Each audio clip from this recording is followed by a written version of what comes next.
Right, let's see. Are we live? It says up here that I am live. So that means I am hopefully talking to you guys out there who have been waiting patiently to watch me jibber jabber on inside my shed and do my live stream. So thank you very much for waiting, everyone. Welcome to the Fishing with G show. This is the very first one. I'm super excited, as you can probably tell. Setting all this equipment up and stuff hasn't been easy, but fingers crossed. We're going to do a live show. I've got a very special guest coming onto this show. I've got my good friend Rob Greening, who's going to be coming on later on. Fantastic angler, does all sorts of fishing, and he's going to be a really interesting guest to have on this first show, which is cool. But the way this works is that you should be able to drop a comment wherever you're watching this on one of the platforms, YouTube, Facebook, or well, either of my Facebook pages or YouTube. And you should be able to put a comment on there, and I should be able to see that on this computer. And then we can have a chitty chat later on. So what I'm going to do is I have got to build the theme tune, because we need a theme tune every show, don't we, people? So I'm going to do a little theme tune very quickly. Whilst I'm doing that, please drop a comment in whatever platform, like say Facebook or YouTube you're on, just so I can test the systems and see if it works. As you can see, it's freezing inside my, I'm going to call it a studio, not a shed, inside my studio. Got a beanie hat on, got thermals on, but we are all good. But right, let's get a little bit of a theme tune going, shall we, people? So put that up there, put that up there. Right, we're ready.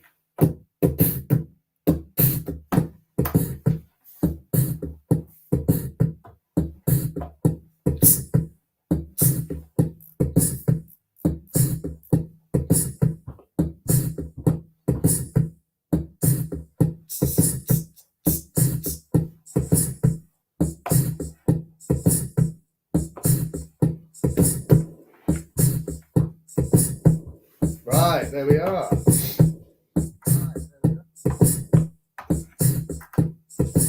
Let's put that back in.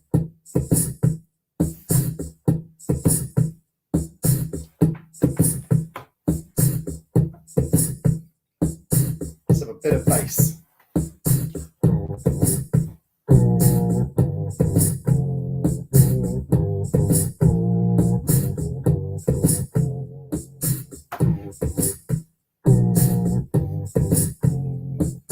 Right, we've got a bit of bass going. What next? What shall we have next? A few little clicks in there, shall we? A few little clicks. How are we doing on the comments? We got anyone commenting? Ah, got 2 comments. Wicked.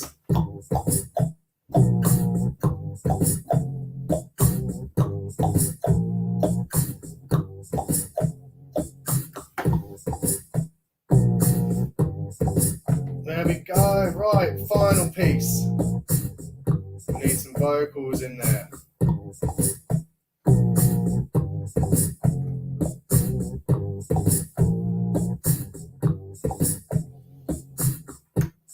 It's fishing with G.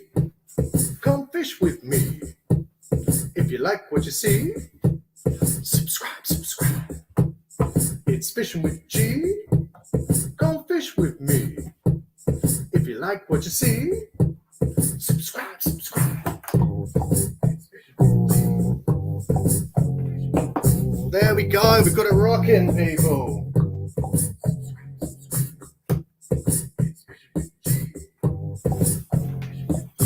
Right, okay, so let's have a little look. Have we got anyone?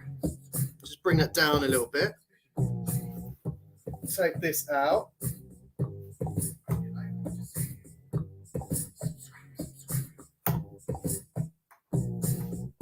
Right, there we are. A bit of background. There we go. We've got a theme tune rolling, people. I haven't got my normal cup of coffee, because I'll get onto this in a bit, my New Year's resolution stuff, because I've cut down on my caffeine. So I have got inside this mug some kind of weird herbal tea. It's like a lemon and ginger or something like that, but it tastes all right, to be honest. But you'll probably notice I won't be bouncing around as much like a lunatic.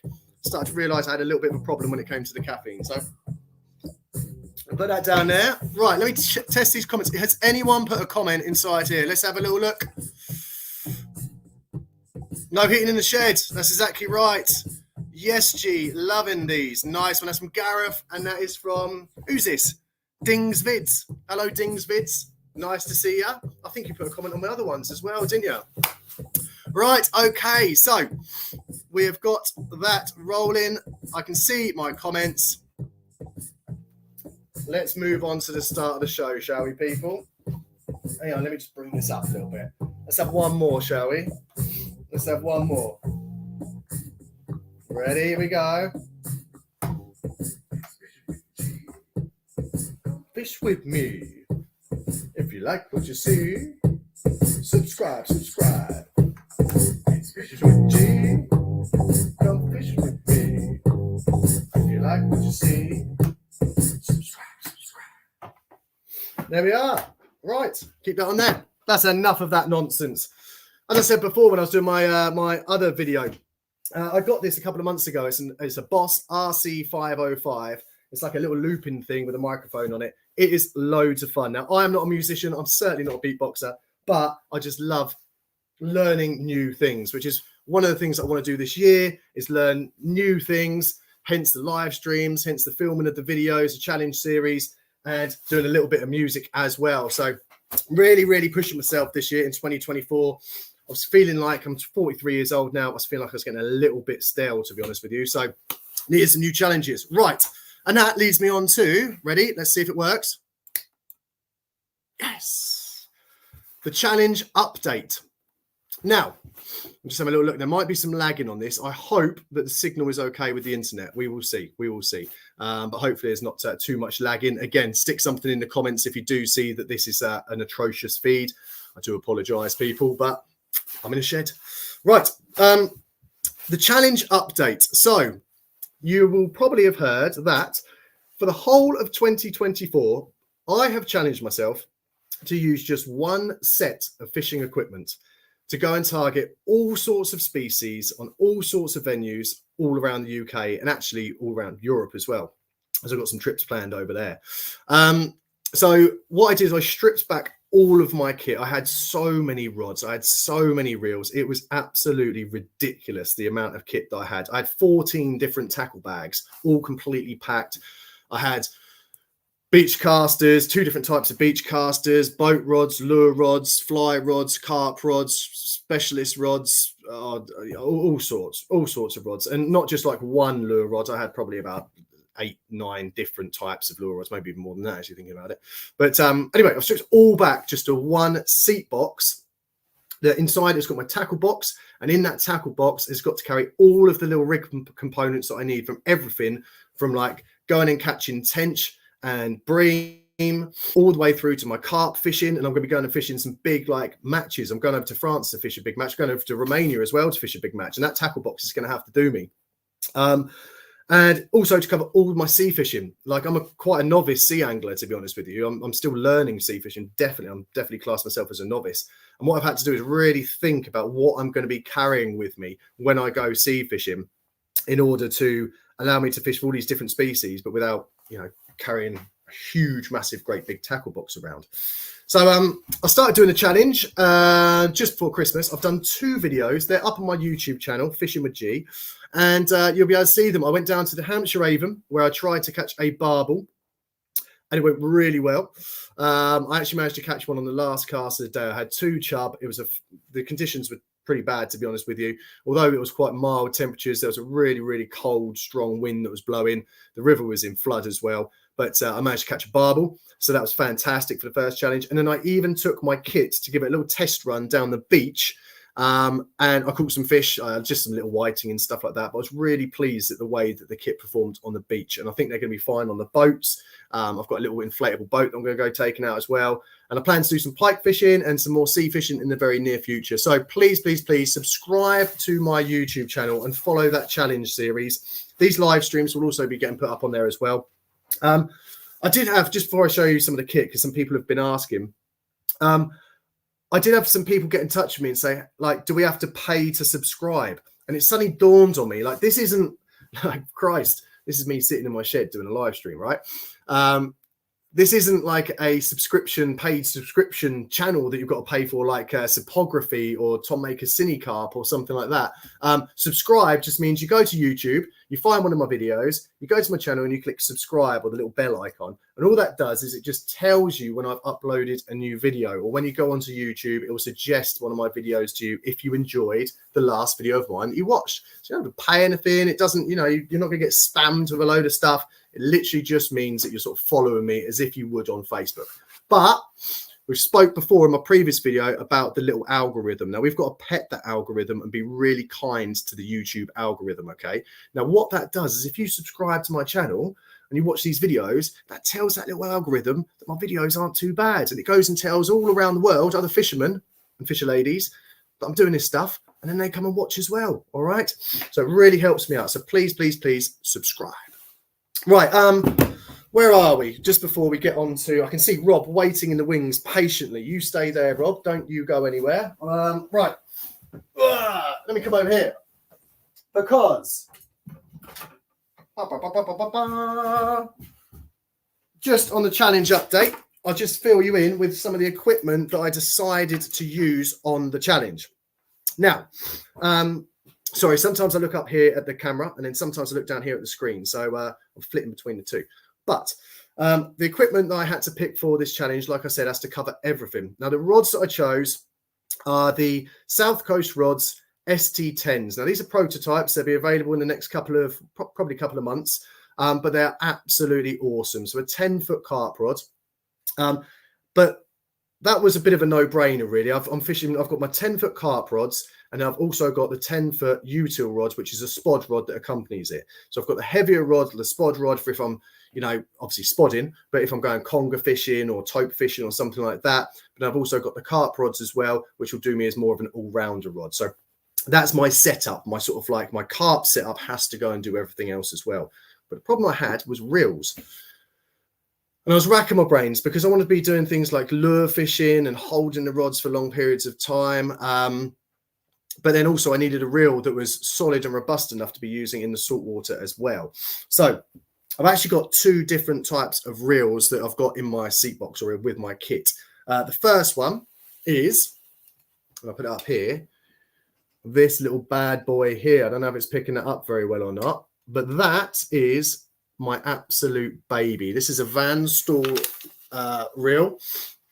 It's basically indestructible. If you imagine like a Land Rover of the real world, yeah, or actually, that Toyota Hilux, I think it was, that on Top Gear, they like dropped off the roof, they stuck it into the lake, they did all that stuff with it, and it still worked, right?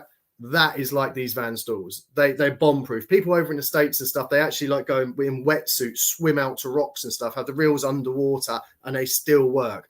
So I wanted something that's bomb-proof, and I had one of these that I was using for my lure fishing. So that is on one of my rods. That's all set up, ready to go. So I've got a Van Stoel on there. And Lewis Swift, if you are watching, you got it right. I was actually going to pick another reel, but you actually, when you put that comment up, I was like, no, I do need to use my beautiful Van Stoel. So I'm using that one. And then the other ones I've got, and again, I did ask on my last feed what you thought, and I don't think anyone actually guessed right. All sorts. So I've got some beautiful Shimano reels, what they're called, Power Arrows or something like that. They're absolutely beautiful. However, when it came to the saltwater fishing, I just wasn't quite sure if they were going to be man enough. They're obviously strong enough, but it's the salt. The salt gets in stuff and absolutely ruins it. I did some research online, and I think I went onto a forum actually, and one of these American forums where they use some fixed balls off the beaches and stuff, and they came back saying that this was a good choice. I don't know if you can see it there. It's not that carpy, I'm going to admit that, but it's a great big old school Shimano bait runner. It's not the the first one, which, like I can't remember what that was called, like 10,000 or something like that. But it is a XTA long cast big bait runner. It's got a huge spool, deep spool, so I can tow baits out when I'm fishing abroad. It's basically indestructible. Apparently, I'm going to try and break it, but it's a indestructible reel. And they do use this for catching sharks off the beach over in the States and other places as well. So I thought, well, if it's good enough for that, it's going to be good enough for the little tiny whiting that I'm going to be catching down off of our coast. And if you ask any of my friends that go sea fishing with me, most of the time I catch tiny fish, you know, like it's ridiculous. But I'm going to try and catch some bigger ones with this kit this year. So stay tuned. Right. Anyway, that is enough of that. Let's have a look. I don't know if I can see how many people are watching this. I've got a few comments coming in. Let's have a little look at these comments. Oh, hang on. There are some people on here. What have we had? We had similar at C4CT. I'm not quite sure what it's related to. Great listening. Guys catching the barbel.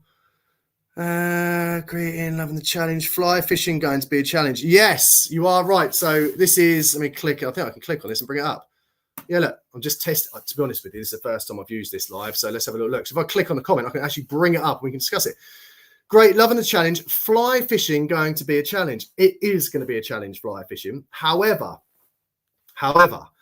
I don't know if a fly venue would let you onto a venue using a fixable reel and a rod, but using a fly still, or if the fly venue, you'd have to use a traditional fly rod and fly reel.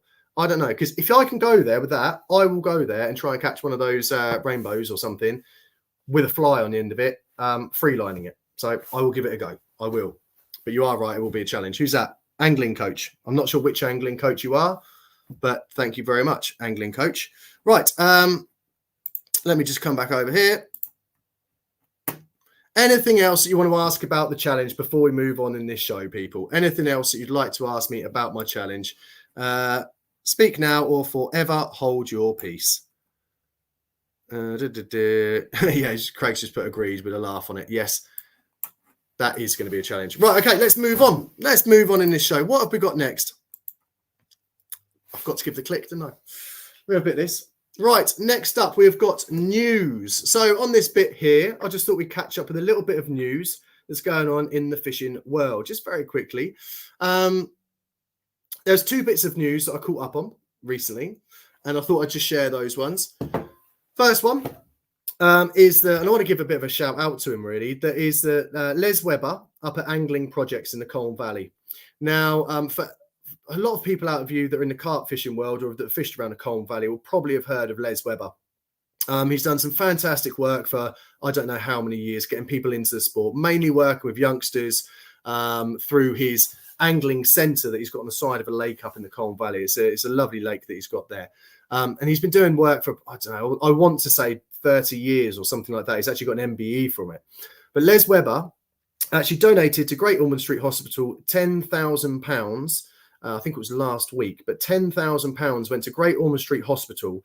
And the way that Les got that is that he had some tackle donated to the project, and the stuff that he couldn't use at the project, he actually sold and then gave that money straight to Great Ormond Street Hospital. So that is a little bit of news out there from the last week that not many people will know about, but I thought was worth mentioning because I think it is a really kind thing that Les has done. And it just goes to show sort of like what, you know, the ethos that they've got up there at Angling Project. So well done, Les. Next up, what else? What other news have we got that's been going on in the fishing world? It's not really been much. I'll tell you what has. Tom Maker. That's a little bit of news, isn't it? Popped up, I think it was New Year's Day. I thought it was going to be a sort of like a Happy New Year message. And Mr. Maker has left Fox after, I believe it was about 16 years, and he's actually gone over to Corda. So, you know, I just thought that on the show, I'd say, you know, good luck, Tom. I know you're not going to need any luck. You know, you're a fantastic angler. You're a great chap as well. But, you know, enjoy yourself over at Corda. I'm sure you will. Again, a great bunch of people, as is in Fox. I don't quite know the reasons behind, obviously, you leaving Fox, but I'm sure there are some good reasons and some valid reasons. And, yeah, all the best with that move. But it happens in fishing, doesn't it? People sort of move around from brand to brand. But to be fair to Tom, he's been there a very, very long time over in Fox. And I know that a few of his other sort of very close friends have sort of left Fox before him. So I don't know, maybe he thought I probably did think it was time to leave. But yeah, so there you go. That's another little bit of news. But I don't really have any more news, I'm afraid. I'll try and get more news for the next one. Right, moving on in the show. We have now got, ready? Yes. There we go. We have now got, drum roll please, our special guest, who is Rob Greening. Is it working, Rob? Yes. Can you hear me okay? Yes, success. Yeah, it's working absolutely fine, buddy. Rob, thank you very much for coming on to the show. It's absolutely superb to have you on here. Obviously, I know you really well, Rob. We've known each other for quite a few years now, but you're also well known around the carp fishing scene as an extremely talented and capable angler, but also one of the nicest guys in the carp fishing world. I think you're definitely one of the good guys and good eggs. And I thought, what better person to bring onto the show than Rob Greening on the first one. So thank you very much for coming on, Rob. I appreciate you giving your Thursday evening up. No worries at all. You're either very modest or very kind, but I'll take those words. Yeah, really, I was slating you off in the comments earlier on, Rob, but I just don't want you to disappear too early, mate. So I'm actually getting hot inside my office. I don't know, maybe it's on fire or something, but yeah, I'm actually getting hot. Maybe these jackets aren't too bad. It's those Fortis ones, the Snug Packs, is it? S9s. Really warm, but I must admit the zips inside them aren't that good. I don't know if you've ever had one of these, Rob, but I've had two of them. Funny you say that. I've actually got 3 of them. And I've just bought the wife one because it's my birthday in a couple of weeks, and she let the cat out the bag that she was taking me to Iceland as a surprise because, like all women, she had a nervous breakdown that she couldn't find the right clothing. And I said, I know just the trick, because she's often pinched my snug pack off me. And funnily enough, it's quite hard to find, but yeah, getting a black one that's a little bit less carpy. And a bit more generic for a woman. So yeah, I just ordered her the exact same one you're wearing as it goes. So well, it is a good jacket. I've just had to put 2 new zips on these ones, though, unfortunately, because the waterproof zip that I had on them, for some reason, they just kept on opening at the bottom. So I just put a new zip on it. And this one, I've had it years and years and years. But I think, Rob, you say that it's not that carpy. I think that the carpiness scale and like the trends are changing, mate. I reckon we're going to see that come through. We have to talk about like 2024 fashions on the bank, because I definitely feel that there's, you've got, who's trying to bring Realtree back now with Terry and that lot? Is it Thinking Anglers or who's? No, it's Fortis again. And I'm going to hold my own here. I have never let go of the Realtree phase. I remember as a youngster watching Jan Porter in Realtree. Him, Steve Renyard was another one. Realtreed up to the max, and all I wanted for Christmas and birthdays was Shimano Tribal, and this has got to be going back 20 years plus ago now. I've still got a load of it. I love my river fishing, so my barbel stuff is still in the Realtree. I've got all the Realtree jackets, and about 3 or 4 years ago, during COVID, it was actually, when you're all sat at home bored, I was on YouTube, eBay, buying, rebuilding my Shimano Tribal kit again, and I'm quite proud of that because, when I saw that come back to fashion, I was a bit like, well, hey.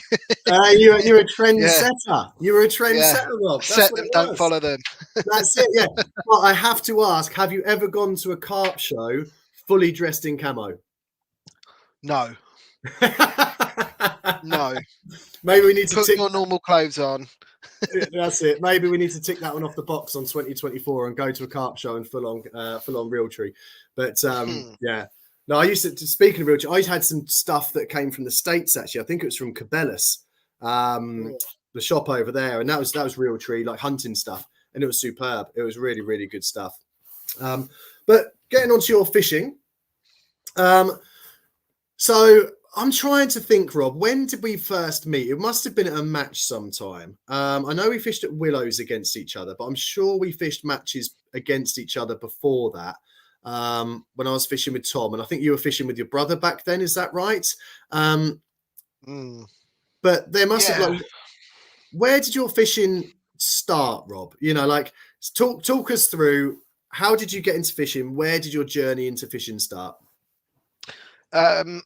So my journey into fishing started from a very young age. So my dad's been a keen carper since the 70s. He's ran his own private fishery since the late 70s. So that's how far he goes back. Wow. He was always a keen carper. He was I think he still remembers his fishing. He's still a keen fisherman today. He's in his 70s and mad keen for it. Even refuses to use the electric barrow I bought him to stop him having a heart attack because, he feels they're for wimps and he'll never let anything beat him, even though he's blowing smoke out of his backside halfway up the bank. But no, I digress. So yeah, Dad was a keen carper. When I was like 6, 7 years old, I was going down to Harrow Waltonians with him. Now, for those that the older generation of carpers, that was the era of big carp, and that was the lake. You had, Paul Forward, Martin Lockie, Lee Jackson. You had all them boys on there. It was probably the best 40s water in the country, and I got exposed to the Colne Valley scene at a very young age.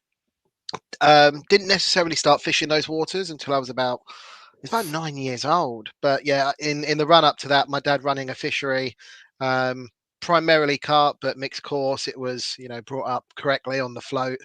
When I was a bit more handy with the fish and everything that goes with it, then it progressed into carp fishing.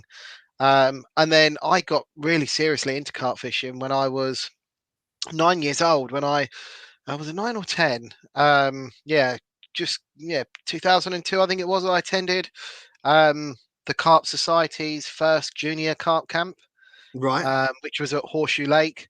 Yep. And that was an incredible, experience. It developed my angling and changed my angling massively, and took me as a keen carper from there. And it's funny actually. I mean, not everyone will remember the fishing scene 20 years ago, but carp fishing was still quite secretive. There was a lot of cliques, if you like. I know there still is now, but I actually remember getting banned from a Colne Valley, or not banned, but I wasn't allowed to fish a Colne Valley syndicate anymore because when I was 10 years old, I caught a 34-pound mirror. Did you? With my dad. I was only allowed one rod, and there was anglers on there that were like 15, 20 nights deep in without a bite, and he's too young, he can't handle the fish, etc., etc. And the funny thing was, back in the 90s, your parents always got that handheld video camera with them. My Yeah, dad yeah. had the whole thing on video. It was great, and for him to take the little tape to the AGM and everything was good fun. But well, wasn't good fun at the time. It was a bit of ag. I can't really remember it that much, but yeah. Have So you still heavily got, have you ingrained still, in carp fishing from a young age. have you still got the tape though, Rob, or has it found it?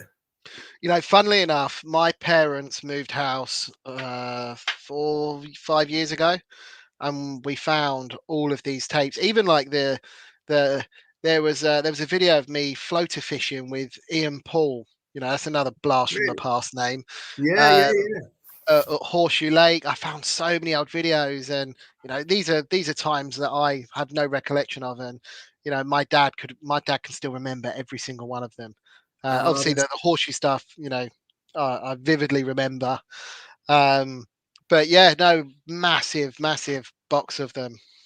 Isn't it amazing? Because I remember exactly the same thing. Like I remember my dad hiring this huge, great big, like it looked like a TV camera. I can't remember what it was for. It's for some kind of I think we might have gone on holiday or as a family event or something. But it was before the days of people knowing how to use a video camera, wasn't it? Right. So there wasn't any like YouTube to learn how to make stuff, or simple editing software, or a camera on your phone. So basically, my dad just used to press record and then record everything. Do you know what I mean? Like if he was and you just end up with 5 hours of footage of like us running around playing on a beach or something like that when we're on holiday, or like like it was just you got back and sat in front. I remember it vividly. You sit in the front room and just watch it and be like, okay, this is our holiday. It was as if you had to go through the whole holiday again with the videos. But we found some the other day actually, but we need to get them slaved over. I don't know how you do it. I don't know if you do know out there and you're listening to this and you know how to slave the tapes over onto DVD or something like that. Drop a little comment in there, because it'd be great to be able to get those on. But anyway, I digress.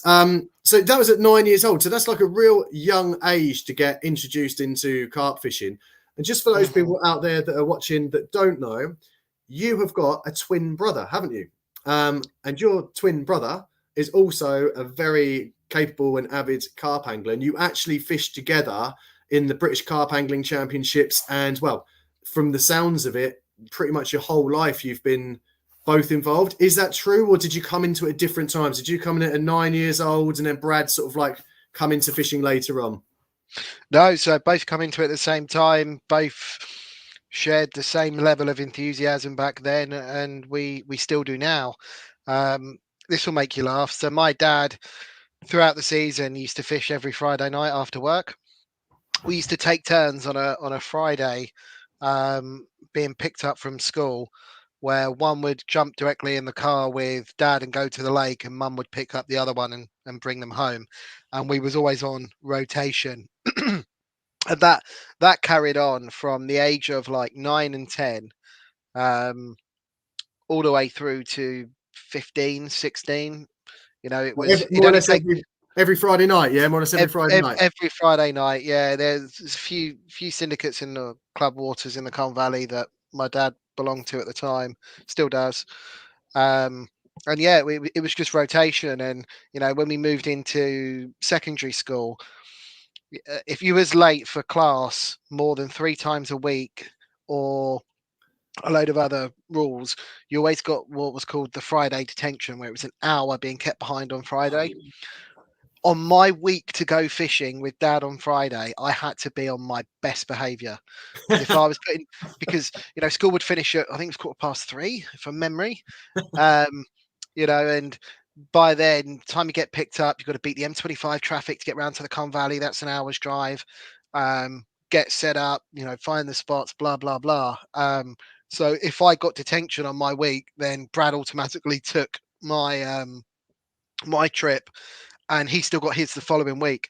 So it was quite ironic. Our teachers must have thought, well, this is Rob's week at being good. This is Brad's week at being good. There must have clearly been a pattern, because I always had detention the following week for being late or goofing around or something like that. That's it. Yeah, just making sure that you weren't late on that Friday. I remember vividly, like my house was probably about 500 meters from the school gate, and on a Friday, I used to run. I used to always try and skip tutor, which was at the end of the day. I think it was about 15 or 20 minutes. And on a Friday, I used to always go in there, and to be honest, have a tutor wrapped around my little finger. And I just used to always say to her, do you mind? I've got to go early. I've got an appointment. And she'd be like, go on, Graham, off you go. So I'd literally sprint back home, get in the car, and there'd be a group of us that were fishing on Broadlands. And it'd be the same thing for everyone. We'd all be trying to get to the gates down to that hut at Broadlands before the other person to buy a little night ticket, or, get a little pack of PVA bags and pellet, talking about like 1994 or something here. And then whiz off around the lake to try and find the swims. And it's funny actually saying, just whilst we're on the topic of when we were younger, you say about your dad having the power barrow and refusing to use it. Well, I don't know if you had the same thing, but when I was younger, we had no barrows whatsoever. I'm showing my age now, like 43. So some people had wheelbarrows that they used to use, but it wasn't really, from what I can remember, a carp fishing barrow on the scene. So people with cars obviously just load it in their cars and then drove. But being youngsters, we had to carry all of our kit. And I'm sure that my back is still suffering from some kind of slip disc from having these massive, great big rucksacks on our back. You had your bed chair underneath your arm like this, strapped on like that. The rod bag used to go where you had your sleeping bag and your bucket on this side. And then you had your rod bag would go across, one of those great big rod bags with the 3 rods in it. That would go across over your neck and sort of like hang down like this. And it was like a world's strongest man competition. You'd be sort of like walking like this, sort of like upright, marching as fast as you could to try and get to like a vacant swim or where you've seen some fish topping before someone else gets there. And I vividly remember like people like John Parker, Dave Grubb, Graham Wiltshire, and a few of the other youngsters, us sort of like having marching wars, like just trying to make it around the lake in one go. And Broadlands is 26 acres, carrying all of the kit. But how times change, eh? It's changed a lot, Rob, with the equipment and what we've got available to us.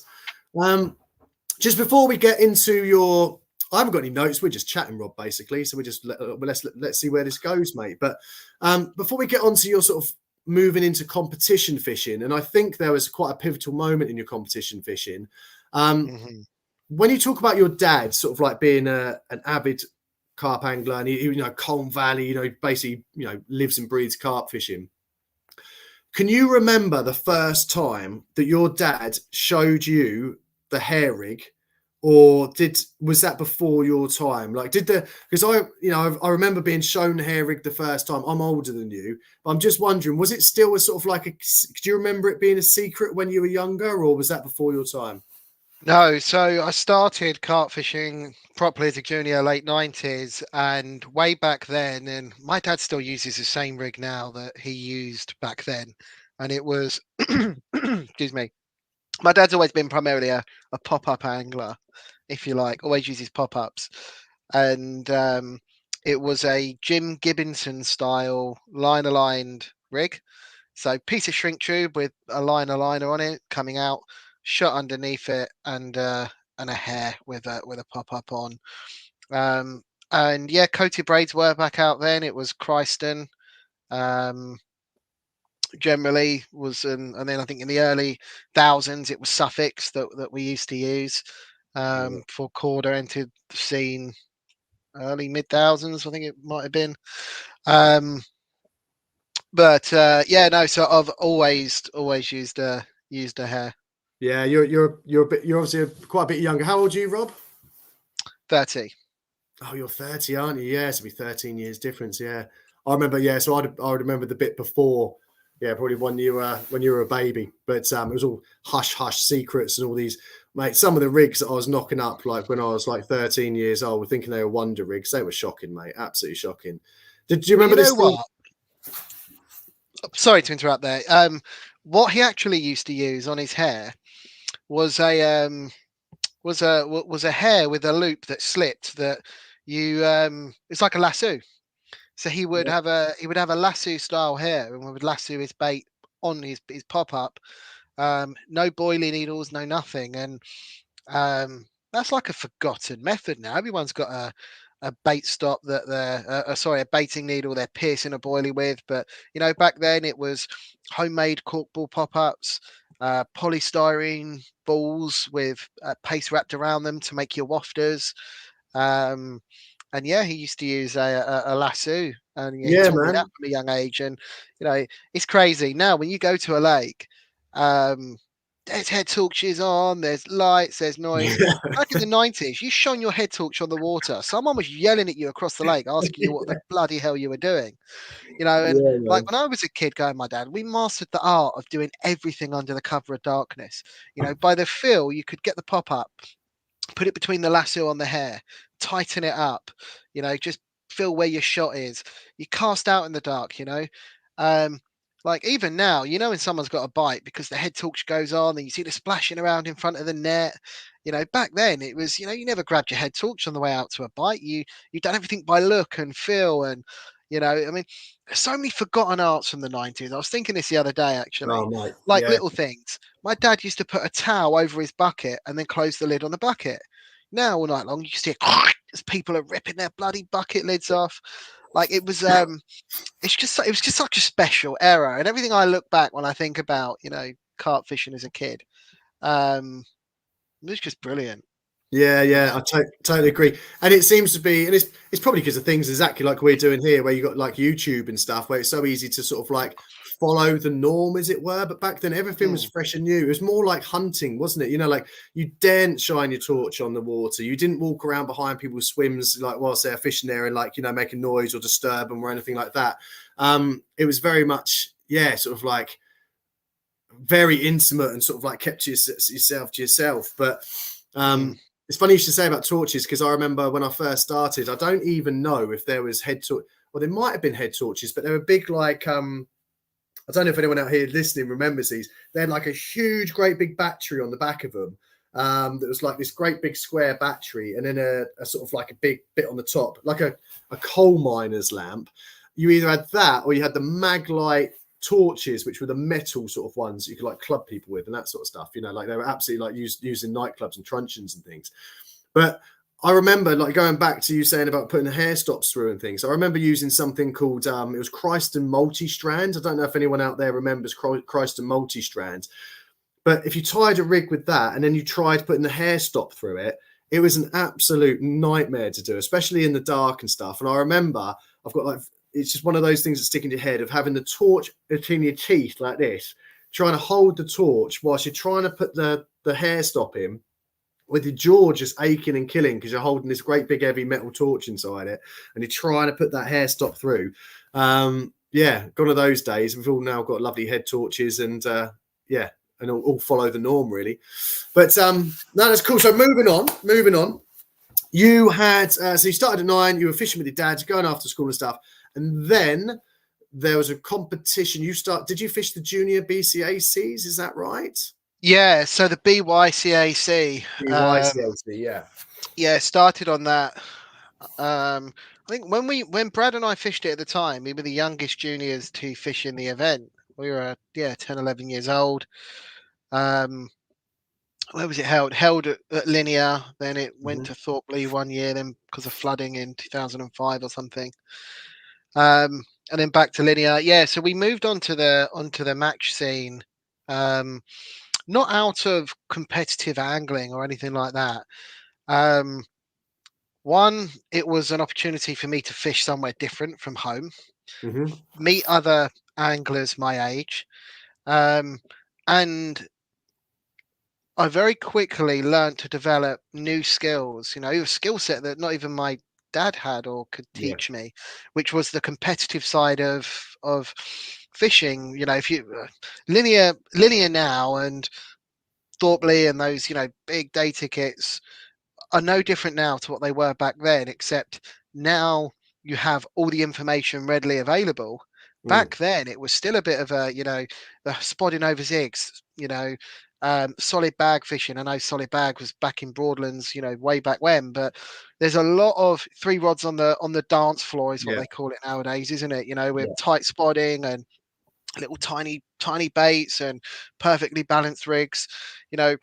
All of this was really coming into fruition in the sort of era when the BYCAC started. Linear was, there wasn't even a tree around you back then. Now, you see how mature it's grown, and there were so many quality anglers like, Tom Maker, Tom Dove, Alexi Bygrave, the Wild Boars, Jake Taylor, so many brilliant anglers in my era fished in those competitions, and it made us better anglers. We had to, we were innovating. We were. There weren't videos and stuff. There was Crafty Carper magazine, which covered the juniors, and you'd have to wait till after a junior event to read Crafty Carper to find out what the winner was doing. And then you bring that into your own angling as you practice for the competition the next year. And it built a breed of anglers that I don't think you'll ever see again.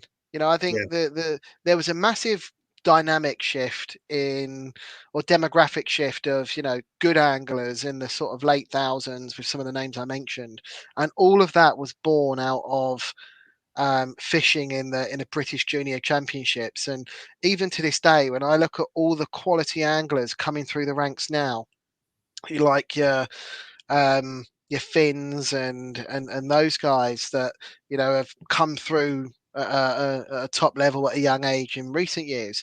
There's one pivotal part. They all took part in the British Junior Carp Angling Championships, and the experience you gain, what you learn. It diversified my angling. I didn't grow up fishing day tickets and stuff. I grew up blanking my ass off on the Colne Valley with my dad. And seeing him catch the odd 13. If I was really lucky, he might catch a, 140-pounder every couple of seasons. They weren't, plentiful like they are nowadays to a degree. So it added that string to my bow, met loads of great people, met a fantastic community of anglers. Still friends with, all of them today, Maker, the Wild Boars, and all those guys that I competed with. And it's just even little things like spodding over zigs. You can thank the BYCAC for making that popular. Well, I Solid think bags. Yeah. Same thing. And I'm not saying that I invented a solid bag or anything like that, but back in my day in the juniors, the only people I knew that used solid bags was myself, Tom Maker, and Alexi Bygrave. And we got it from the Broadlands crew 15 years before your era. But when my brother won the British Junior Championships when we were younger, he won it on solid bags. The next year, every single kid, after they read that Crafty Carper magazine, every time a Robin out, it was just badoosh solid bag, and that was the boom of the solid bag craze. Yeah. There's a lot of things that this is good. It's quite a bold statement, but there's a lot of things that the British Juniors or trends that it's created that's evolved angling to where it is today. And I think I think you've hit the nail on the head, because as youngsters, I think it's something we need to recognise in the sport, because we've got less and less youngsters coming into it. And I won't go into my sort of like my day job role with the Angling Trust, but it's really important to bring these youngsters in because they are the innovators. You talk about the style of fishing that developed through those anglers, your Harry Charringtons, your Tom Makers, the Wild Yeah, how Boars, did I miss yourself, Harry? I competed against Harry and you he know. was phenomenal. Yeah, I learned a Did lot of Kevin Harry. did Kevin Bart used to fish those ones as well? I can't remember if they fished them as juniors or I think they're a not, bit but too old. Yeah, they're showing their age now. yeah, that's Um, it. They're a bit older yeah. than guys. But like, Sorry, but like, gents. but when you look at the trades, like a lot of those guys, they did well in those championships. They then went on into the trades, and they're the ones that are then like producing the videos, making the videos, going out fishing, showing people, and still fishing the same way. The Oxford way. But then that's being taken all around the country now. You go around to waters all around the place, and it's a lot of people fishing 3 on the dance floor, spotting over zigs and that type of stuff, and it's generated from there. And it's all this. It's that innovation, isn't it, of just sort of like having a collective, like a group of people that are really striving and pushing each other. We had the same thing back when I was younger at Broadlands. We had a group of about 8 or 10. We called ourselves the Brat Pack, or that's what everyone else called us. But we're youngsters, kids. We were like fearless. Do you know what I mean? Like we were slamming in like single hook baits as tight as we could to the islands. We were fishing solid bags as tight as we could. We were so competitive with each other that we just wanted to catch more than our mates, or to be on the fish quicker, or like I say, running around the lake with your kit to get into pegs. And I think the inside angling is a brilliant time to be coming through in the carp fishing. And I can see other areas of the sport actually sort of like maybe developing like that. I don't know if there's going to be a resurgence with inside match fishing or maybe lure fishing or something like that with the youngsters, but I think something will, there'll be a new thing that youngsters really grab hold of, and then they take it to the next level. Because you look at Terry Hearn, like, and the boys down on Yateley, like when they were on Yateley and sort of like carving up back in the day down on Yateley, they were young, weren't they? They were in their early 20s, weren't they? So I think it was sort of like 20, 21. They weren't, and they were pioneering that sort of style of big fishing, and really putting all it. You had Terry, Nige, Lewis, can't remember the other guys' names down there, but they again had a group of them that are really like one-upping each other and really trying to strive to create a new sort of scene or a new vibe around the 80 area. So yeah, no, for sure, and it wasn't just the juniors, the adults, the seniors was no different. Early thousands, you got, if you look at the big faces on the scene today, they were all doing the matches back then. Daryl Peck, him and Joe Morgan, early thousands, BCAC partners. They got to the finals regularly. Danny and Damo, Lee Jackson, Paul Forward, Rob Tuff, Lee Merritt, Rob Marsh. These guys say, Rob Tuff's gone on to win the Worlds, or the World Cup Classic, if you like. Lee Jackson's gone on to win the World Cup Classic. Tim Paisley, Kev Knight, who owns Mainline Baits. You look at a lot of the veterans of the sport now, they were all involved in the match scene in the early thousands, where you had to be innovators. You had to adapt, and that was the real turning point in. You had to get a bite out of the peg that you was given, and that created a new mindset. And and I don't do the matches now. I've taken. There's nothing more I can get out of them because they've just turned solely competitive, and I'm not a competitive angler.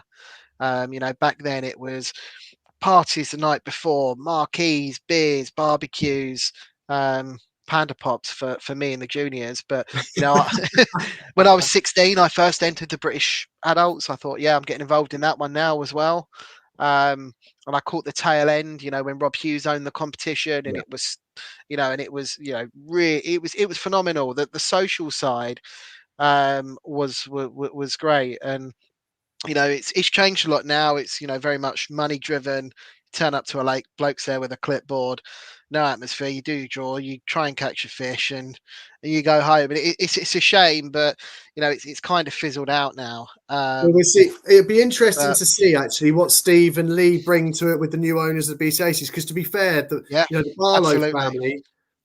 family, big respect to you, Barlow family out there. You did a They did revive fantastic, it. They yeah, did you did revive it because it a had gone down fantastic job. before the Barlows. So yeah, Exactly, sorry yeah. if I'm discrediting them there, but yeah, No, no. the transition between the Barlows owning the matches and Rob Hughes, it all went downhill. Then other matches started coming on, offering more money that pulled people away. But Steve Blow, who owns the BCAC now, friend of mine, fished with him home and abroad. Um, he he's going to do wonders for that competition.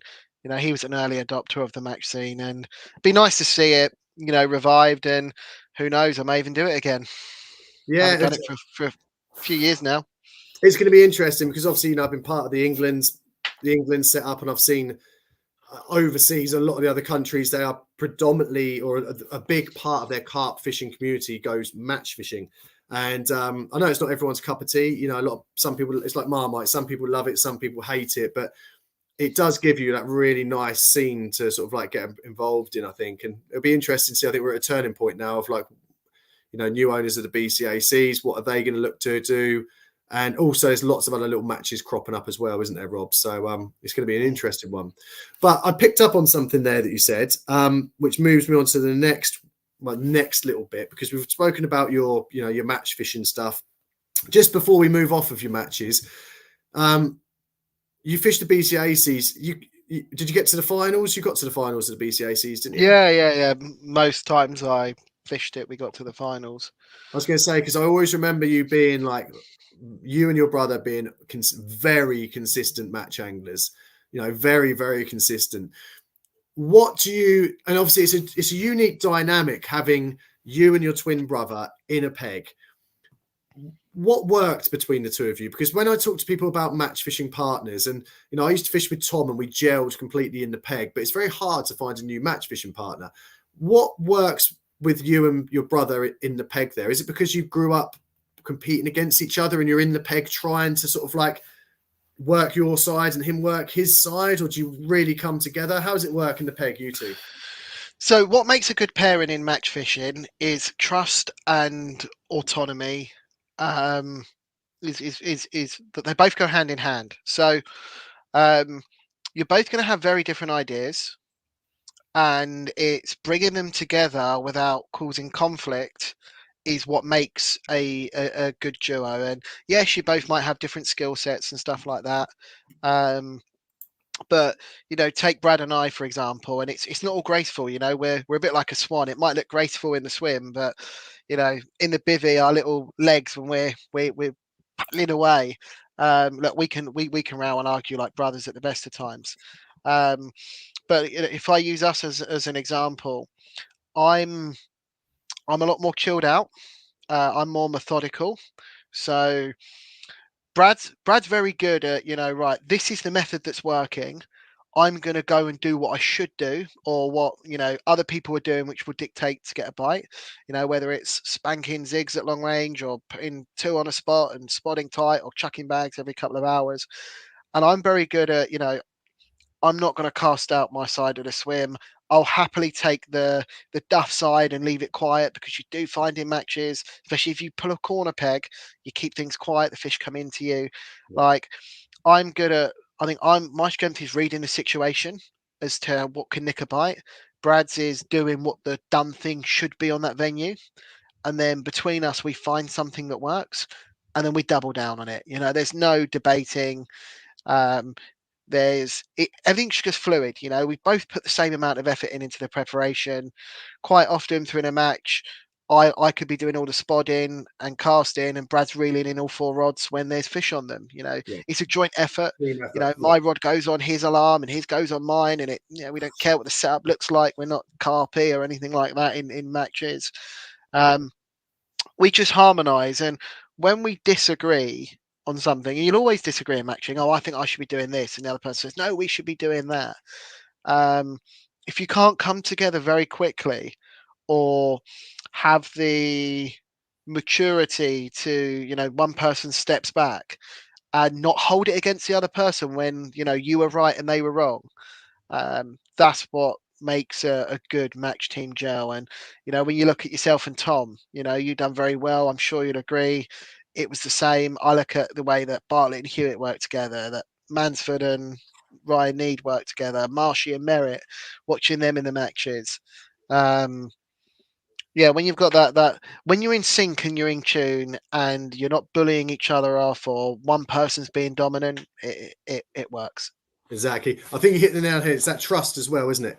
You've got to have that understanding, that sort of like second, that you don't even have to ask. It's just like, should we try this? Yeah, let's do it. Like you've got that understanding of how you fish and how you think, but also that trust behind it that someone's got your back and that they're supporting you, or that if you put the graft in, they're going to put the graft in as well. And that sort of like trust comes together. It's a hard thing to find, man, match partners. It really is. And you see it, you see it even at the highest level, the international level. You go and start mixing up pairs and who fishes with who, and all of a sudden the dynamic just doesn't work, and it is that group dynamics thing, isn't it? You look at it through work and business and life and stuff, but you can take 2 people to function really, really well together, switch those people up, and that dynamic is lost. And you've just got to find that, haven't you? So obviously, you growing up with your brother, that just gelled and connected. But that's wicked. That's a really cool insight into the match fishing world.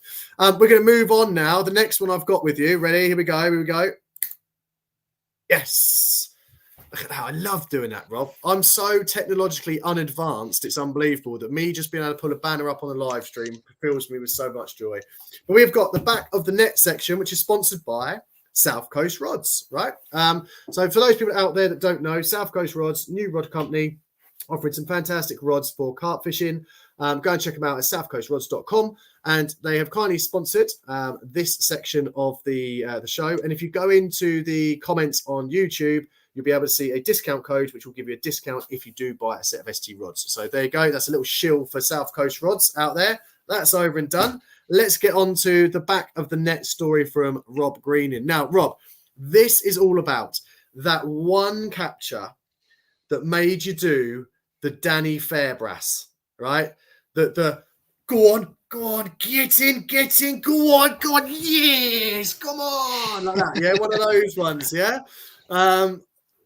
Just one, you've caught loads of fish. You've caught loads of big fish. We haven't even gone on to the rainbow exploits yet, but give me your back of the net tale. Come on, we are listening. In fact, I'm going to put one I'd love to give you. I can't, purely because I can't show the photo. A lot of my fishing is private syndicates, and out of respect for them and to annoy, I caught a 50-pounder old 50-pounder that I caught back in October this year, and it's a fish that I've been trying to catch since I was 10 years old, no choke. But let's talk about rainbow, because you was there on that trip. It will be so. I've done a lot of fishing abroad and a lot of fishing home.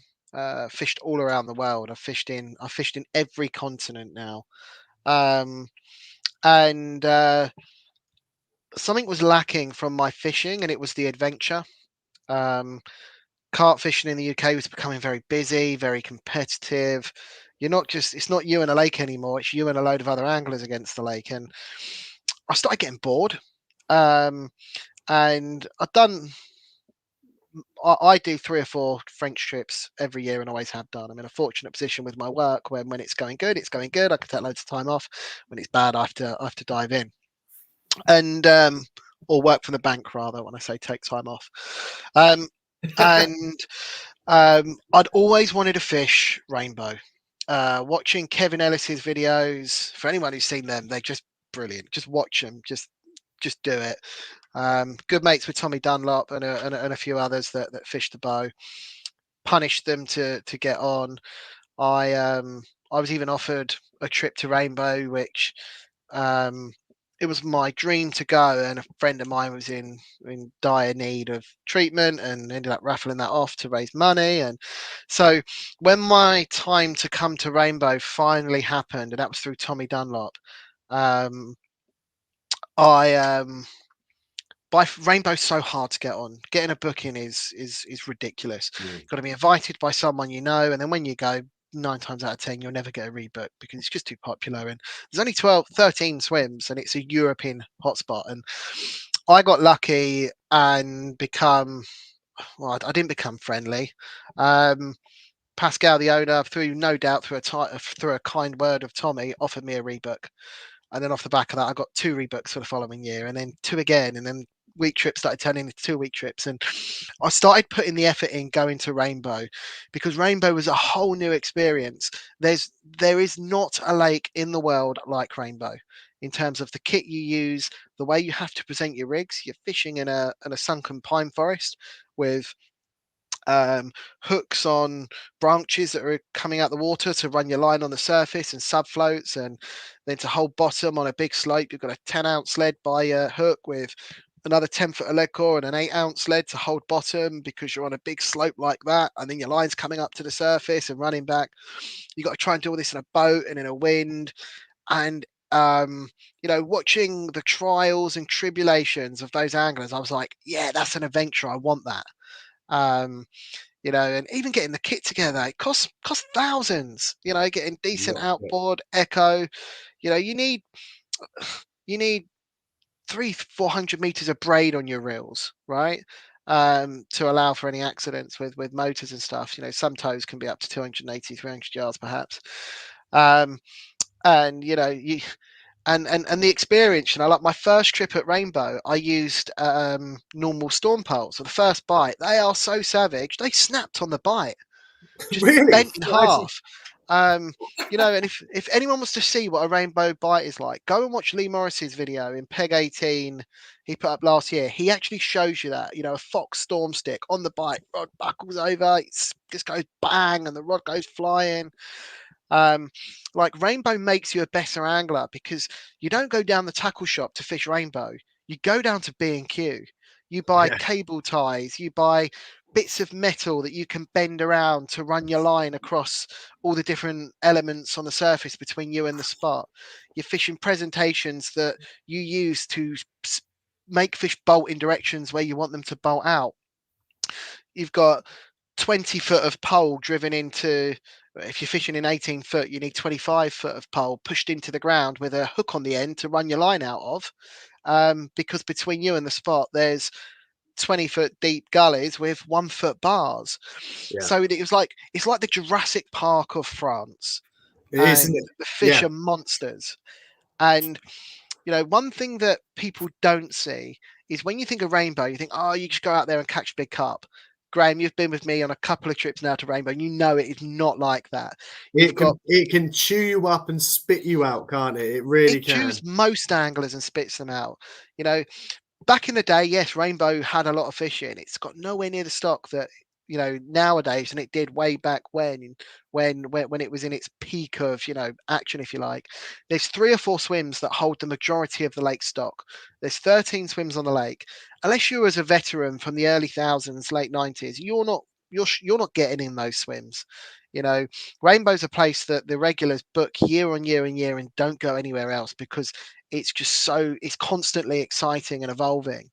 So and if you want to get a decent or a half decent peg, Pascal will test you. You don't pick the date you go and the swim you get. You'll turn up and it'll be right. You're going in peg 14 in January, and you don't, or you're going in. Bad example. Peg 14's okay in January, but in the summer it's rubbish. He gives you peg 14 in the summer. You're going to spend a couple of grand, a week off work, to go and sit in 40-degree heat and probably blank. But that is another step closer to him giving you a better swim in a better time of year.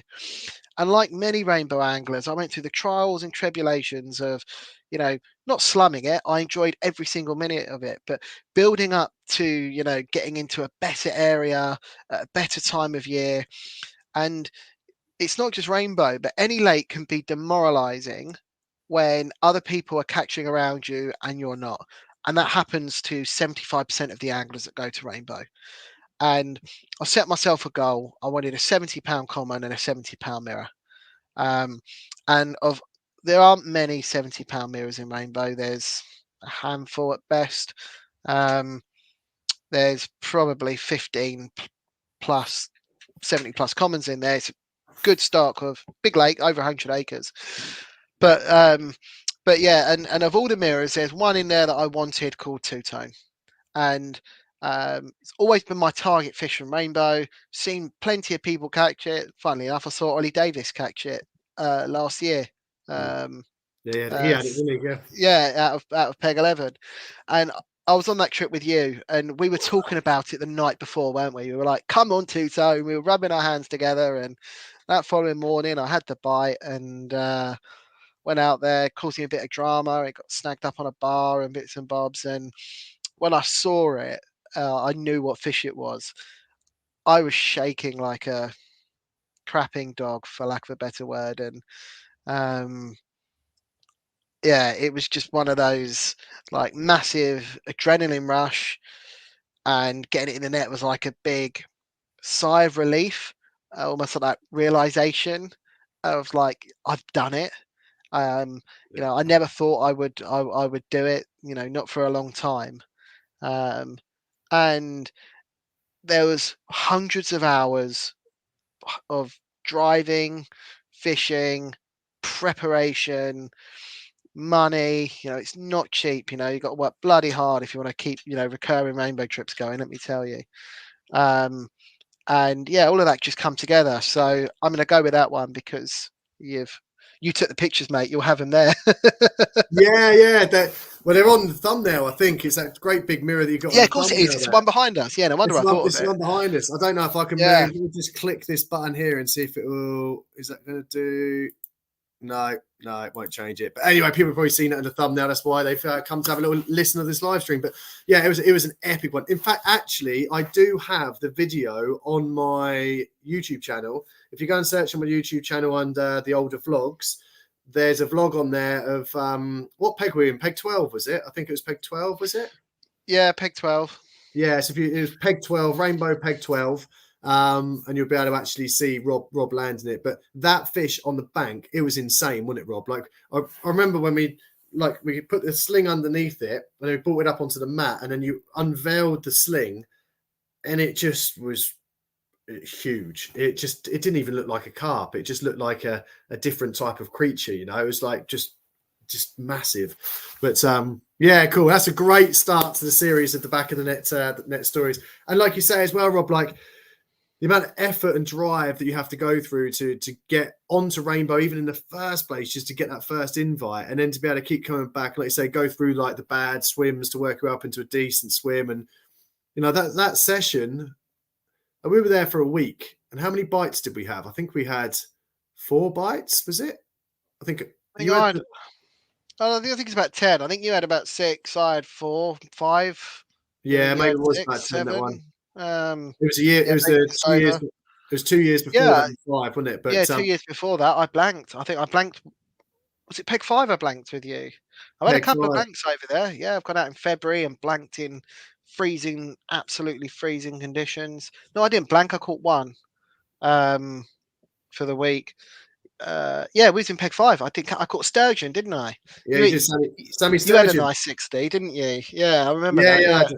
I had an absolute cracker that one, but I won't go into that one. But yeah, that was an awesome.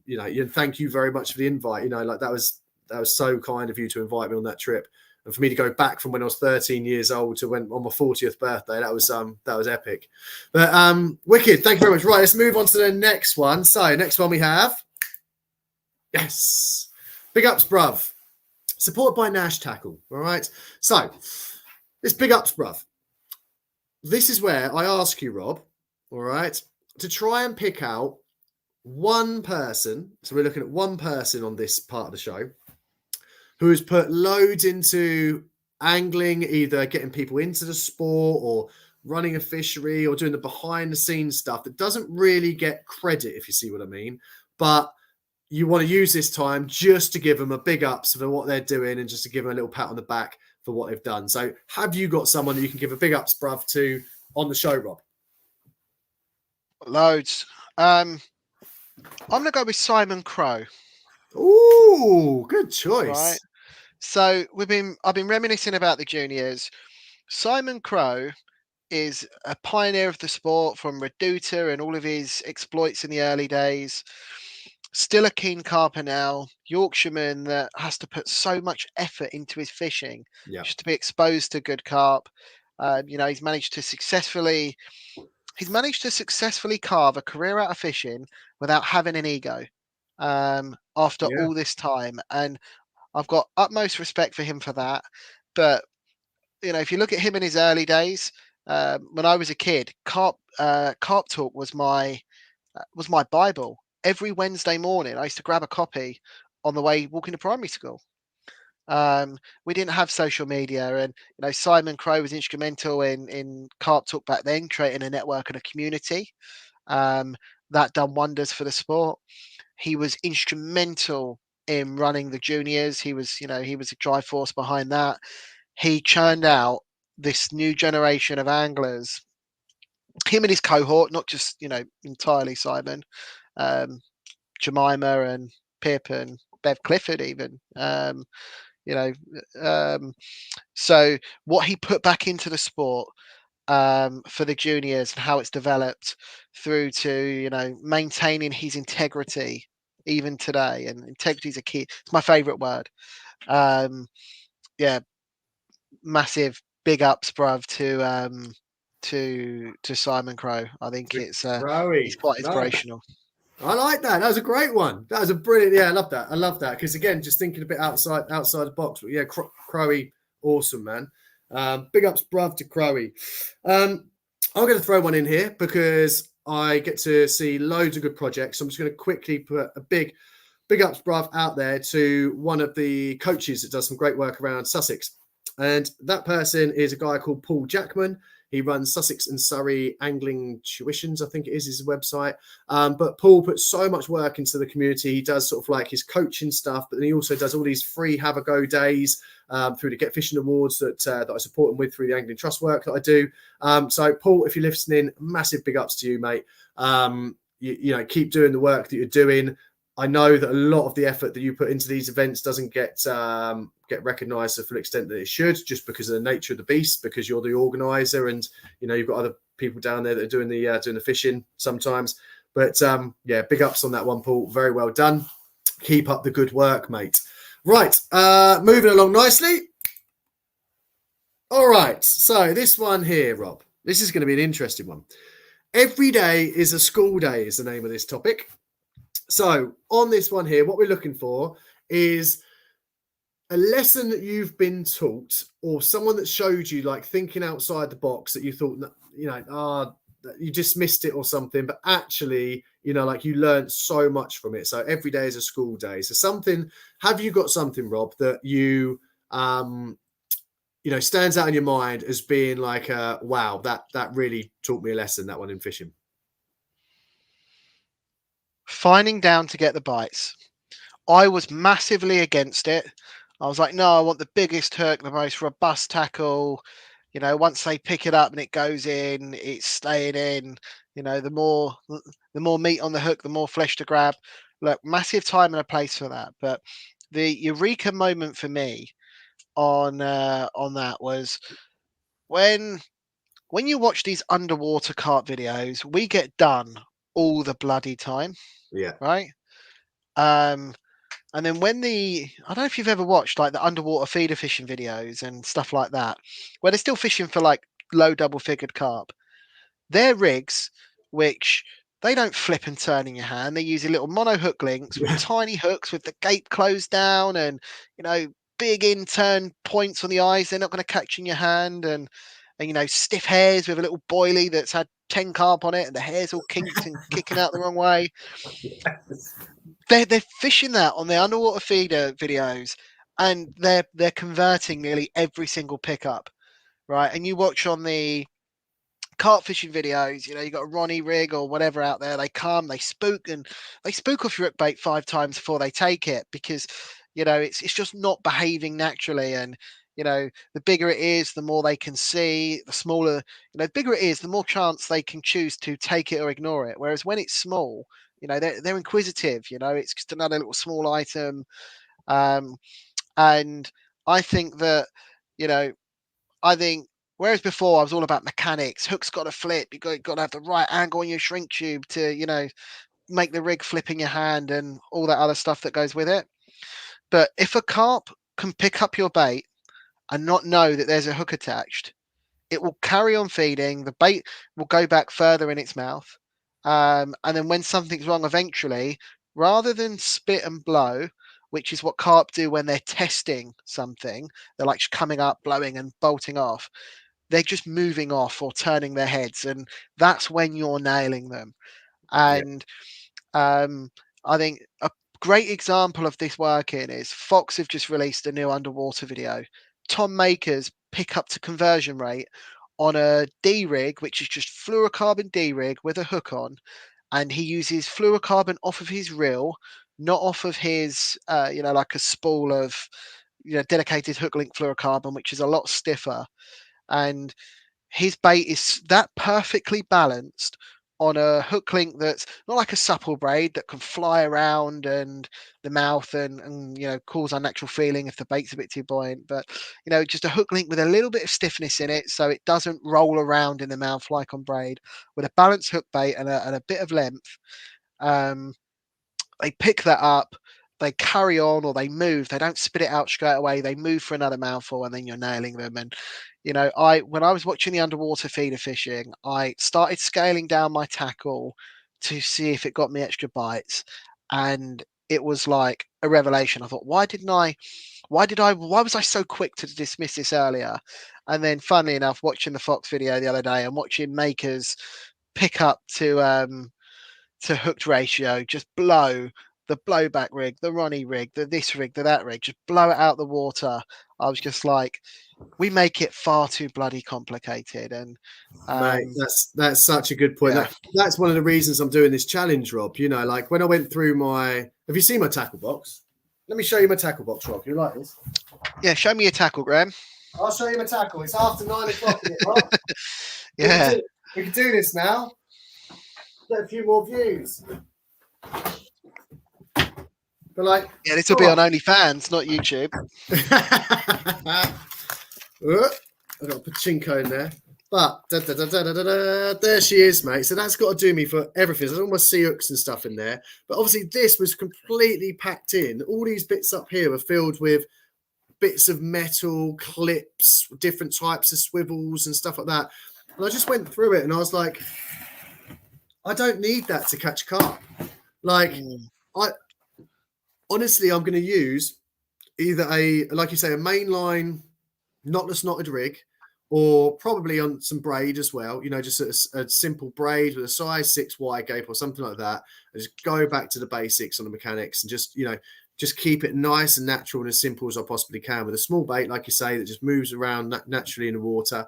Because we find it on the World Championships as well. When we go over to the Worlds, you go and start putting out all this metal, it doesn't do you any favors whatsoever. And then you go back to a simple rig, just a very simple sort of like flexible, soft fluorocarbon, like a soft IQ or something like that, hook link with just a simple setup on it, bottom bait normally, but you get bites and you get much more pickups on it. And it's gonna be really interesting doing this challenge, going back to the basics, and actually, revisiting that a little bit.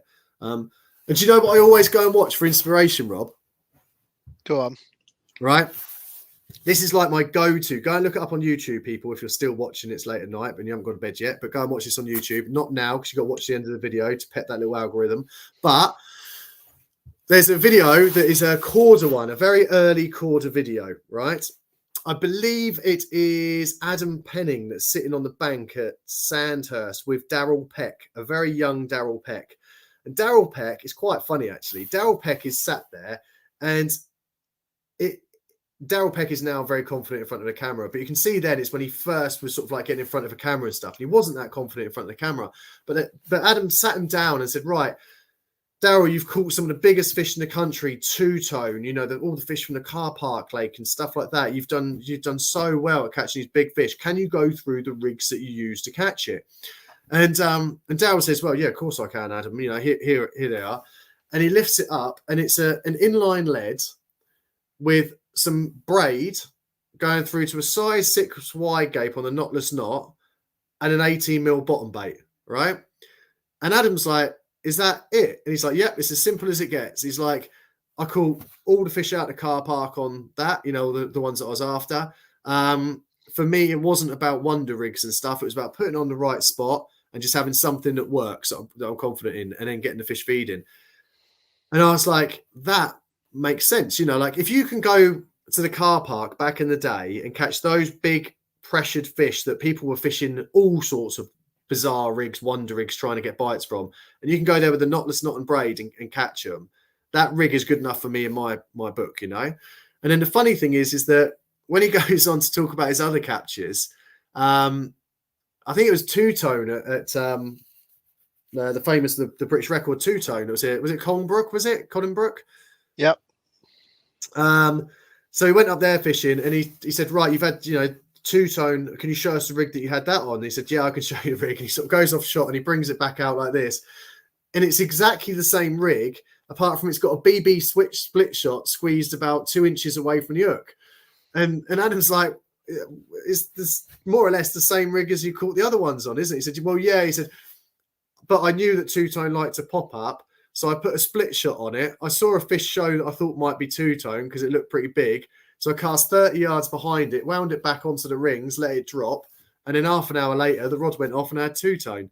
And it just goes to show that if that rig, that simple rig, can go and catch two-tone and those fish out of the car park, in my mind, it justifies me not having any worries about using it on any water that I go and take it to. Do you know what I mean, Rob? It just gives you that confidence. Yeah, absolutely. It's I think where you put it, when you put it out, is so much more important. So finding the fish, and I think presenting the rig is way more important than the mechanics of the rig. I want to say presenting it, I mean making sure that your rig, the spot you've just found on a piece of braid, you can land a lead on it with a piece of mono, because that's a physics game in itself. You know, you've hit the clip hard enough to stretch the rig out so it's not wrapped up the line on the fly, and you've watched the rig fly separately. You've made sure that the bait has landed away from the lead to a degree where there's not a big loop in the line that's, you know, just gonna spook them. I think if you can get your finesse or your rig placement right, if you can place the right, if you can, how do I phrase this really easily? It's where you put it and how it's presented, rather than you know, what that fandango hook is going to do when it goes into its mouth. And I've gone full cycle with my angling, and I'm back to that as my core principle. Exactly. And the baiting, and I can't see it changing.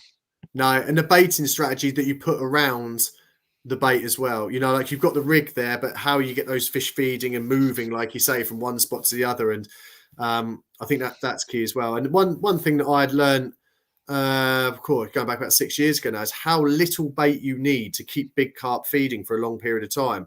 You know, I remember going down on this little gravel sort of like hump that was at one of the Chichester lakes I was fishing, and the fish were coming in the summertime. And to start with, I put like a great big handful of hemp, I think it was, on there. And then I put another big handful of corn on there. And the fish spent, well, I think about an hour and a half before I got a pickup, like 8 fish, tails up like this, you know, on just 2 handfuls of bait. So I went back, I think it was the next day, I think it was. And I went back and I just literally put out a palm of hemp and probably about 6 grains of corn onto the same spot. And there was a similar size group of fish milling around, and they came in, and that still took half an hour to get a bite off of that little bait from 6 fish feeding on the spot. And it really made me sort of think, when I'm going and putting a whole bucket of bait out on a spot, how long is that? I could have fish feeding on that for hours without actually getting a bite.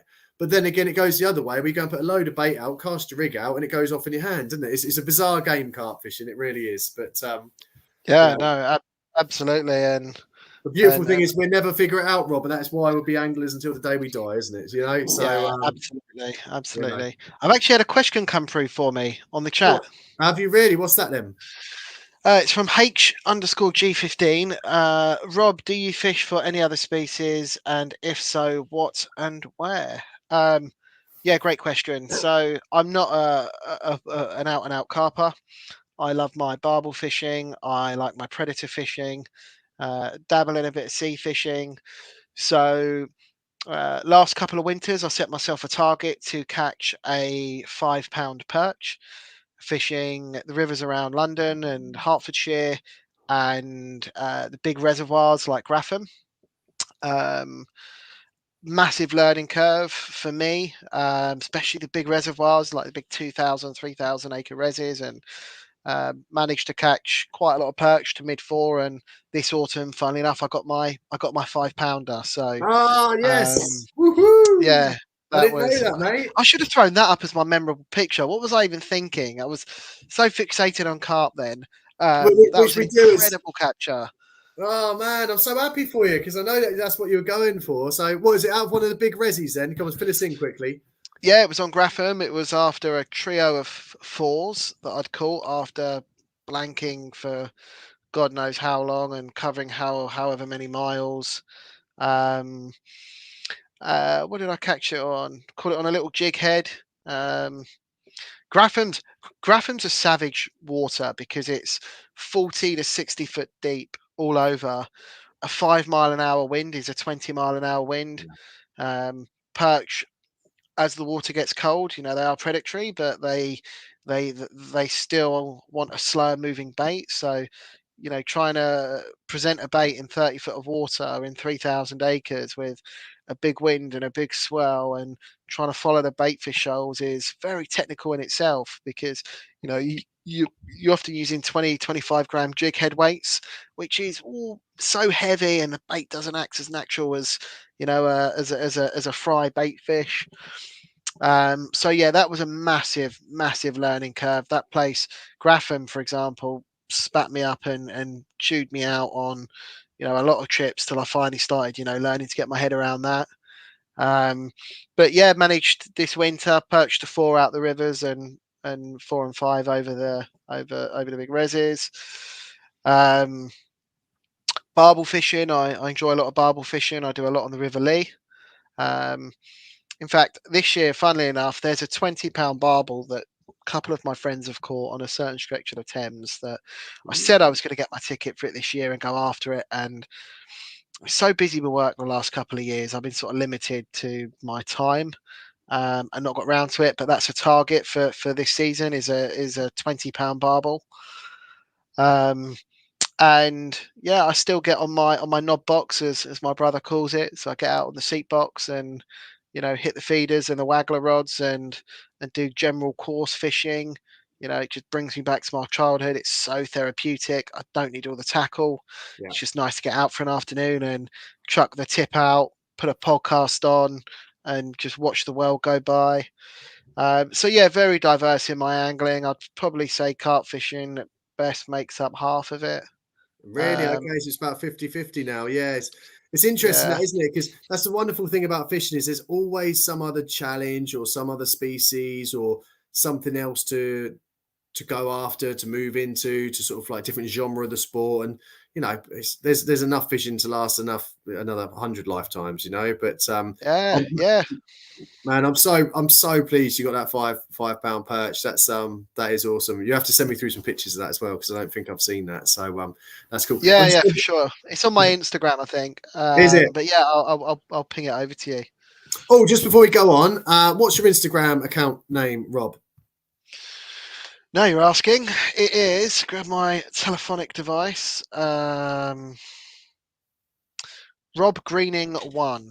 Rob Greening 1. So if you do want to follow Rob on Instagram, then go and give him a little follow on there. And also, what I want to do with all the guests is just to allow our guests time to give a big shout out to their sponsors, because I know how much or how grateful anglers are to actually have a sponsor if they do have one. So do you have any sponsors, or do you want to give a shout out to anyone before we move on, Rob? Yeah, so nice touch, by the way. So big thanks to Corda and Mainline Baits, who have looked after me since I was very young age, going back to the junior fishing days. I don't publish nowhere near the content that their top lads do. You know, I've got two very different sides to my angling, or three different sides. I've got my course fishing side. I've got my carp fishing, UK carp fishing side, which is generally very private. Don't really do many of the matches nowadays. And then I've got my European adventures, which I love. And my European stuff, like, this year I've been to Rainbow a couple of times. Sorry, last year I went to Lake Bled in Slovenia. Yeah. Done a bit of fishing over the continent in Africa at a couple of different locations, and that stuff I can publicize, and they've never put any pressure on me. They've always been super grateful for anything I can give. It's a give and take relationship, right? I'd like to think I'm not a piss taker or anything like that, but they've supported me since I was young. They've been good to me. They've never put any pressure on me. They've always respected me, and I've got so much love and respect for Kev and Steve at Mainline, especially Kev. He's been my real my man there, if you like, my champion. He championed me, and Danny Damo and Tom Rossiter at Corda. Nice. No, good. Yeah, I want to give people a chance to give a shout out, because I know, quite often it's people only see if you're publishing photos or you're sort of doing this, but I think it's really important because, like you say, it is a give and take relationship. And some years, things happen in your life, jobs change, family come along and stuff. You don't fish as much, and your sponsors normally stand by you just as much as you stand by them, so it's that's good. So good shout out there. I've just seen we've got Brian Byford watching. You still watching, Brian? Are you out there, Brian? Are you out there? I'm coming for you. I'm going to be going fishing with Brian soon. He's invited me up there, and I think he's going to come on this live stream, or maybe he won't after he's seen you on it, Rob, and now he knows what he's letting himself in for. But hopefully you're out there, Brian. No, Brian's a blast from the past for me. Yeah, spent many a good time with Mr. Byford in his house to the early hours of the morning, fishing at willows and stuff like that. Brian, mate, I haven't seen you for 5 years now. You never returned my last two calls all them years ago. Yeah, so you never forget. Mate, we're neighbours. What are you playing at? Give me a call. Wicked. Right. Okay. It's oi oi. There you go. Right. Let's move on, shall we? Right. Next up, Rob. Just as we get into the end of the show, we're an hour and a half into this. This is nuts. But you know what? This is why I've still got work to do. Mate, you know what, Rob? This is why I wanted to do this, right? Is because it gives me a chance to chat to my mates that we haven't caught up like this probably since we were on the bank of Rainbow, like not last year, the year before. And we probably wouldn't have until we were on the banks of Rainbow again in April, Mate, life is just so busy. And that's what this channel does. It gives me an opportunity to sort of sit down and just chat with my friends on a live stream. Hopefully people out there will be finding this interesting. Drop a little comment if you are. But yeah, no, it's cool. It's just a nice little catch up and seeing your mates on the screen. So it's cool. Right. Okay. So this next one is Oxford Research Project. So this one here, my mate, Dr. Peacock at Oxford Uni, he is doing a research project. So he is looking into, I think it's like some kind of personality type indicators. So I've got to ask my guests questions. They answer one or the other. It all gets put into, I don't know, some kind of supercomputer or something like that. And then it spits out, I don't know what it's going to spit out, whether or not they're a natural born angler or something like that. But we're going to go for this, Rob. All right. So what you got to do is just got to answer one or the other as quick as you can. All right. As quick as you can. I'm going to get a pen and paper. Let's put it down. Okay. Here we go. They're going to come up on the screen for you. Ready? All right. Here we go. In fact, let's get a bit of. Should we get a bit of music going for this? So let's get a bit of background speak, shall we? There we go. Right. Okay. Here we go. First one. Tea or coffee? Coffee in the morning, tea in the evening. No, it's got to be one. Coffee. Coffee. Right. Coffee. I'll turn it down a bit. Early bird. Oh, hang on. I've got to push this. Technical issues. Early bird or night owl? Early bird. Early bird. Right. Next one. Sun or snow? Sun. Snow. Snow. I'm off to Iceland in a couple of weeks, funnily enough. No, end of next week. I'm going to put you as a... Okay, right, okay. Here's an interesting one. I reckon I know the answer to this Cold one. mornings make you feel alive. That's very true, very true.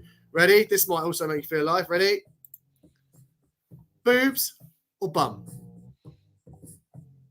Bum. Oh, he's having to think about that one. Right, okay. Moving on, next one. Ketchup or mayo?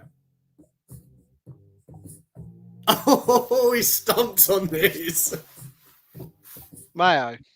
Mayo. Right, okay. Don't know where these questions have come from. Rod or reel? Rod. Rod. Okay, taking priority over the reel, is it? Oh, it's a good one. I used to catch roach on a stick with a bit of line and a float on in the river league. True. I see where you're coming from there. Tiger or giraffe? Tiger or giraffe? Giraffe. Giraffe, man. Okay. I spend most winters in South Africa. Giraffes are more hospitable. Very favoured animal of mine. Right, gotcha. Okie dokie. Right, next one we have got chow mein or chop suey? Chow mein. Chow mein. Got a couple more coming up. Reading or writing? Reading. And the final one. Home or abroad? Home or abroad? Abroad. Okay. Right. Thank you very much. I'll pass that on to my friend Drew, Dr. Peacock. And we'll see what he spits out. But thank you very much. Hold on. Just say his name all together for me. What's that?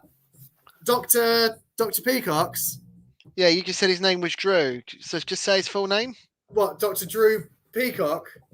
Drew Peacock. Drew Peacock. Say it again.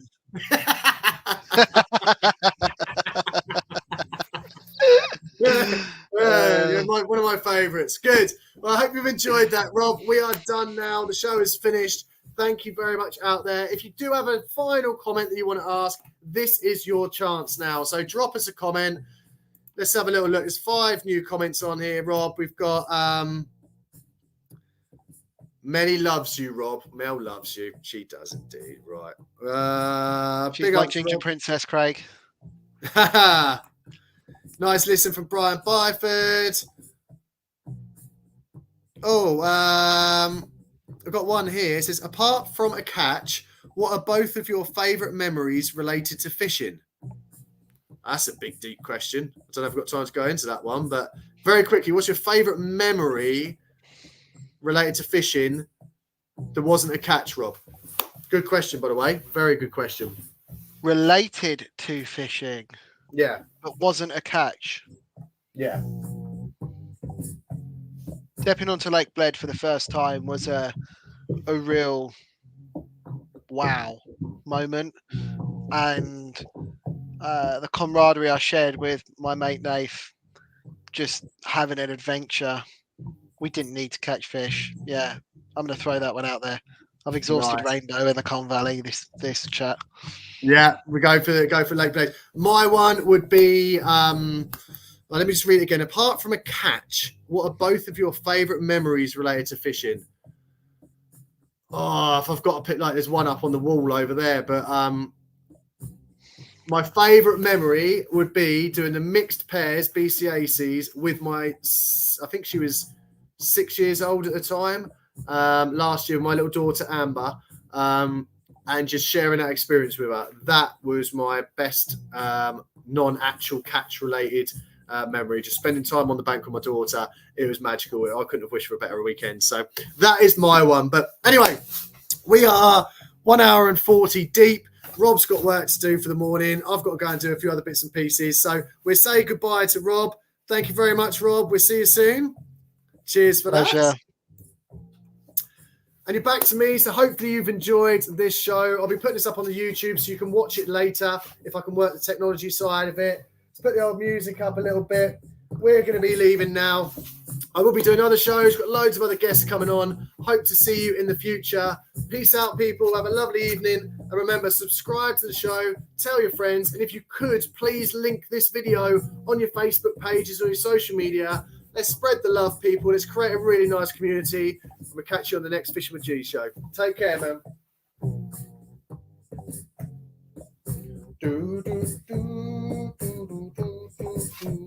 Here we are. Right, let's end this stream. It's Fishing with G. Come fish with me.